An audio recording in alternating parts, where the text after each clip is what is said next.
Looks familiar, doesn't it? They're trying to hijack our memory, using piles of shoes just to manipulate your emotions.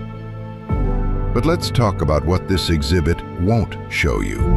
Let's talk about accountability.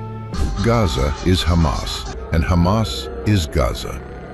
On October 7th, they launched a barbaric massacre. They slaughtered hundreds of innocents and dragged children from their beds. They weren't crying then, they were celebrating. But what happens when the response comes? When the war they started hits back? Suddenly, they play the victim.